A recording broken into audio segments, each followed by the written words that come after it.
Ayan Shakeel India سے، فرض نماز کے بعد تسبیح پڑھنا کیسا ہے؟ فرض نماز کے بعد تسبیح پڑھنا سنت عمل ہے، البتہ اس میں علماء کا اختلاف ہے کہ فرض جن کے بعد سنت مؤکدہ بھی ہیں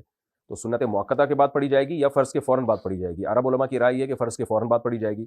جو بر صغیر کے علماء ہیں ان کی رائے یہ ہے کہ فرض کے بعد سنتوں کے بعد پڑھی جائے گی، جو سنت مؤکدہ۔ دونوں کے پاس دلائل ہیں، ان کی دلیل حدیث کا ظاہر ہے کہ نبی نے جب یہ تسبیحات کا حکم دیا تو فرض نماز کے بعد کا تذکرہ کیا۔ جو بر صغیر کے علماء ہیں وہ کہتے ہیں کہ فرض نماز کے بعد کا یہ اعتراض ہے اشراق اور تہجد سے، فرض کے فوراً بعد مراد نہیں ہے، کیونکہ صحیح مسلم کی حدیث اور دیگر بھی حدیثوں میں آتا ہے، ہو سکتا ہے حدیث کی کتاب کا حوالہ دینے میں غلطی ہو رہی ہو، لیکن بہرحال صحیح حدیث ہے یہ کہ نبی صلی اللہ علیہ وسلم فرض نماز کے بعد اللہم انت السلام کے بقدر بیٹھتے تھے پھر کھڑے ہو جاتے تھے۔ تو اس طرح تمام حدیثوں میں اگر ہم تطبیق دیتے ہیں تو صحیح پتہ چلتا ہے کہ فرض کے بعد نبی نے سنتوں میں جلدی کی ہے، تو اس لیے فرض اپنی مکملات کے بعد جو ہے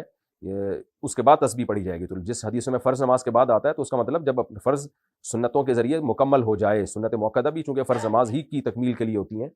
تو ان کے بعد تسبیحات پڑھی جائیں۔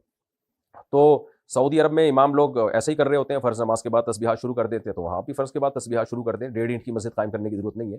بر صغیر میں ایسا ہوتا ہے کہ فرض کے بعد لوگ سنتوں کے لیے جلدی کھڑے ہوتے ہیں پھر تسبیحات پڑھتے ہیں، تو یہاں ایسا کر لیں آپ۔ دلائل بہرحال دونوں طرف ہے، ہماری نظر میں یہ جو دوسرا قول ہے نا یہ زیادہ راجح ہے، اس لیے نہیں کہ بر صغیر کے علماء کا، اس لیے کہ اس طرح سے تمام حدیثوں میں تطبیق ہو جاتی ہے، اس حدیث پر بھی عمل ہو جاتا ہے جس میں آتا ہے کہ نبی فرض نماز کے بعد صرف اللہم انت السلام کے بقدر